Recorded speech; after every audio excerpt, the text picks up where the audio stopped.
After so many years of this movie being out, my wife and I decided to randomly revisit Ready Player One, and as a movie that I just rewatched from so long ago, I thought it'd be fun to make a review on it today. Hello everybody, and welcome back to another video. If you are new here, my name is Kyle. I'm your guy with too many YouTube channels. So, Ready Player One, guys. I am so surprised that there's never going to be a sequel to this, because this movie was ahead of its time. I wholeheartedly believe our future is going to be something to the extent of Ready Player One. They have those like walking treadmills so you can actually run within your world. You have the goggles that you put on to obviously get yourself within the world instead of just those VR headsets. You have the bodysuit where you can feel touches. I was always interested in this movie as it was, like, besides like all of like the Easter eggs that you can find within it, just the way that the world is. I really think that's the future, with everybody kind of not necessarily living in stacks, but the real world not being interesting, but everybody living in the oasis, as they call it in Ready Player One. I always love this. And I'll touch on this now because I'm recording this video on November 26, 2025. Massive, weird coincidence here, okay? At some point throughout the movie, they ended up going through, oh my god, I can't remember the guy, the creator of the game, when they were going through all of his memories to find the Easter egg. There was one point where it was like, hey, take me back to November something 2025. I'm like, that's like now. We were just a few days off of it. It was something like the 23rd, whatever it was. I'm recording this video a few days off of when they described that to be the past, which is crazy. But this movie's timeless. It's still kept up. I want to walk through the entire thing. I'm going to talk about what I liked. If there's anything I didn't like, let's get into it. Starting off with, obviously, us just getting introduced to Wade as a character. He's our main character of the show. We are introduced to H. We are introduced to Artemis. And those are kind of like the main three that are going to be a part of this movie. The creator of the Oasis, I believe he's had to have passed away in the real world because he's kind of living in the Oasis, which is kind of weird. But if you find his 3 Easter eggs about his life, you get complete control of his creation, that being the Oasis. So, all of a sudden, we have Wade, who kind of figures out the race. And the race in general and all of the challenges, all of it was super cool. Just watching King Kong come around, just watching like all of the different...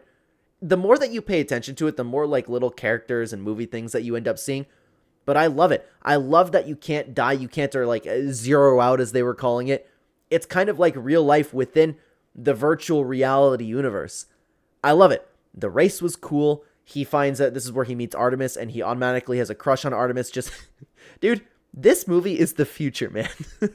So anyways, there's not much else to say about the race. He ends up figuring out the first Easter egg, and he goes backwards throughout it. And even just the visuals, the CGI, man. You hear a lot of people talk about the CGI of today and how it doesn't hold up to things like Transformers from back in the day. I don't know why that's true. The only thing that's really held up is like, or like that keeps coming out that kind of is to the same kind of standards, is Avengers off the top of my head, or any kind of Marvel movie, like, but that's a ton of money being put into it. The graphics for this is just as good as today, man. Every single little detail. Anyways, he figures out the race. He gets the first Easter egg, and this is where the movie kind of ends up coming about. He shows other people how to get the Easter egg, and some company, some like high-tech company, was actually going for Wade because they want control of the Oasis so they could put like ads in it or something like that. But then Wade is brought to, like, I don't know how they did it. They took the hologram from the Oasis and put it into the real world, where the guy that was running the company kind of offered him like, hey, if you win the contest on our behalf, we'll give you, I can't remember what it was. Was it $50 million? It was some ridiculous amount of money. And Wade's like, no, I would never want you, and Halliday would never want anyone like you ever running the Oasis, dude. If I found out the first Easter egg and I was offered $50 million to win it on somebody's behalf, I'd be like, you got it. Deal. And I know you might be saying, you might agree, and you might be not like what the company would want to do with the Oasis, right? I live in reality over here. I don't live in the movie of Ready Player One, because we obviously will have a happy ending and the heroes are going to win with Ready Player One. But if this was real and I happened to figure out the Easter egg and someone approached me and I said no, and they wanted to come after me, which is very plausible, they are going to win. This high-tech company is going to win. If they wanted to explode my house, they would do that. We wouldn't just like get away. And I wouldn't even think about it, dude. $50 million for sure, because I'm not even guaranteed to win in general. As soon as people keep figuring it out, people are going to look deeper and deeper into the memories. The likelihood, of me being the guy to win the Oasis challenge and find the Easter eggs is very low. So I thought Wade was kind of dumb in that sense. But hey, It's the movie. Obviously, he's like, Halliday would never, ever want somebody like you. So the company's out for a personal vendetta against Wade, and he hires some guy, which didn't really play too much of a part. This guy that was like a major bounty hunter. The corporate guy, he looked like a nerd in real life and then looked like an evil version of Superman within the Oasis, which I thought was pretty funny too. Then we move on to him learning or trying to figure out the second clue, and him and Artemis end up going into a dance club. And this is where we kind of figure out where he got the jumpsuit, and then she's like, ooh, what gear do you have? Dude, this is the future. This is the future. Then Wade, obviously, and dude, the movie called it, man. This is what's going on in life today. I want to meet you in the real world. I want to see what you look like, no matter how disappointed she is. And H was right and goes, Artemis, yeah, he could be a dude, which is also true. You never know. Some of the most fun that I've ever had playing online in Fortnite is putting on a voice changer. And the reason that I do that, we've done that for a couple streams, and whenever I put on the female voice changer and I go, hey, give me that assault rifle, these guys online will just give it to you. It's hilarious. So, Wade activated ultimate simp mode within the movie. They're dancing together, and she starts touching him a little bit. By the way, I know everything ended up working out for Artemis, but if I'm trying to find these Easter eggs, I'm doing it with H and nobody else. That's the person that I have been with like for 10 years or however long they said they were together. That's all that I'm bringing. Not this random girl that I met and now she's touching you. Dude, it's a little bit unrealistic how this would have worked out, because she would have scammed him 100%. So with some girl on the internet, right? Or some girl in the Oasis, the company would have won. He's got some plot armor over here, Wade. Anyways, they start dancing. She starts touching him. She starts touching him in his, like, special zone for the sake of the video.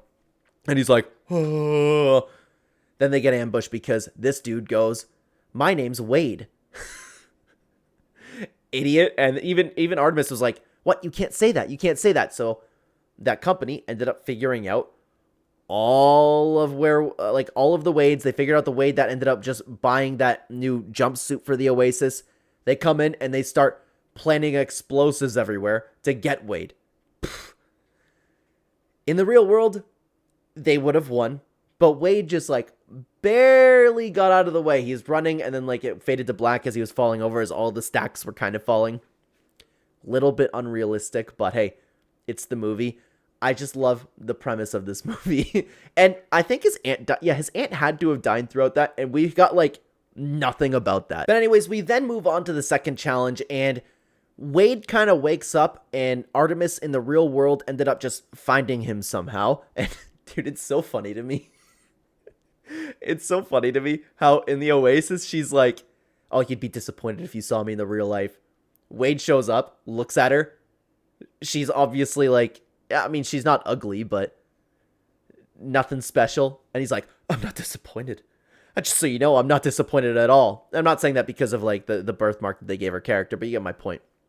It's just, it's always really, really funny to me. And he's like, I love you. This girl touched him one time in the Oasis, and he's like, I'm in love. So the only weird thing about this movie, which I still don't care because I was entertained the entire time, and I know that I'm breaking down a couple things where it's like, yeah, as if that would happen in the real life. I was entertained from start to finish throughout this movie. I loved this movie, okay? The only thing that was a little bit strange to me was it took so many years to figure out this one Easter egg. All right, bang 2, bang 3, we got it. We're in control of the Oasis. But it's the sake of the movie, right? You have to kind of do that. So, unfortunately, this horror movie that they went into, I don't remember what it was called. I haven't seen it. But I still found an incredible amount of enjoyment throughout it. With the weird, crazy, like the naked girl turning into a zombie, turning into a grandma, freaking out H, running away. The place was flooding. And just the jump scares in general. And then Artemis was the one who had to finish the second challenge by taking that leap and having a dance with, it was Kira. I remember Kira because of Death Note. I was like, that's kind of weird that somebody's actually named Kira after watching Death Note. Never heard that before. So, even the dance scene was kind of fun. I like everything that they did throughout this challenge. It was just fun. It was scary. It was entertaining. Unfortunately, there isn't really much else to break down about that challenge. We also have a little bit of a side story of, I don't know the movie name's character, I forget, but Ghost from Ant-Man. I was like, oh, where'd you come from? And she's kind of like on the hunt for Wade, but never does anything. And with the third challenge, of course, is the climax of the movie. But before that, the company's still trying to get him. Ghost is still trying to get him. He ends up in the real life figuring out, I don't know how, but I mean, they ended up infiltrating wherever Artemis had him. He had an escape. He ended up getting picked up by a truck with H, which was actually really funny the way they handled H, because he was warning like, oh, you know, Artemis could be a dude. You're falling for this woman. And then H was a woman. I really liked that touch. I thought it was funny. The 11-year-old kid as well. All of it was really, really great with them in the real life. But he's playing this final challenge. He summons an army because he wants to, like, and I forgot to mention too, Parzival at this point, he's a star within the Oasis and everybody wants him to end up finishing the challenge. So we get this, like, big, really fun climactic battle. Forgive me if I'm getting this wrong, but I think it's the Megazord from Power Rangers that ended up fighting the the Iron Giant was in there too. We actually get to see the Iron Giant come into action, which was really fun. I haven't watched the Iron Giant in so long. Maybe I need to go back and we'll make another fun random review video on it. But just with all of the video game characters, all like even seeing things like the Holy Hand Grenade, there are a lot of really, really nice touches hidden within this. And I wish that I could expand upon that more, but it was just a really fun fight scene. It was well done. I know, like, within the advertisement for this game, this was kind of like the main selling point, and I thought every bit of it delivered. Artemis ended up disabling whatever force field they had to get through, and they were going to Planet Doom, I believe it was. And the challenge was to figure out, was it an Atari? I could be wrong about that. But Halliday's favorite Atari game. And he kind of explained, like, oh my god, this is exactly what you had to do, but they were waiting for him at the end. Everybody exploded. Parzival ended up having an extra life. He completed it. He's in control of the Oasis. And I thought it was fun, too, that once he actually saw Halliday and he was stuck in the truck and Ghost is still trying to hit him, I thought it was kind of a nice touch how he's trying to, like, actually complete the Oasis, where it's like, whoa. Whoa, and he's like, and even the AI in the game's kind of like, oh, come on, aren't you going to take it? But everything ends up working out okay. It was a really big, grand moment. He is in full control of the Oasis. He took the leap that Halliday never did. He ended up kissing his, I guess, now girlfriend, that being Artemis. And they did something really great, which if there weren't so many businesses on the internet, I think this would be great if you just closed it down on Tuesdays and Thursdays. Like, I know they said that he made some changes to the Oasis. He was in charge of it. I don't remember the first. Why don't I remember the first one? I just remember, like, thinking that was pretty interesting. We would never in a million years see that because companies are just going to be involved once our world gets to be like some sort of Oasis. Again, I wholeheartedly believe this is going to be the future. It's why I enjoyed the movie Subservience that we just talked about a little while ago when that came out, the Megan Fox movie. I believe these types of things are going to be the future, and it looks like we're headed to that place pretty quickly. And that's why I really, really enjoy this movie. It was entertaining from start to finish. I'd give this movie a solid, like, 9 out of 10 in my opinion. I loved it all, but I got jumped the gun a little bit. I was talking about how they closed it every Tuesday and Thursday because they wanted people to spend time in the real world. We're going to need that. It's never in a million years going to happen, unfortunately. We're all going to be... Dude, we're already chronically online. Could you imagine what we're going to look like? The world is going to be like WALL-E. 100%. But if you want to talk about subservience like I was just talking about in this video, then you can check out our review for that video right here. I would love to have you over there. Thank you very much for watching, everybody. Take care, guys.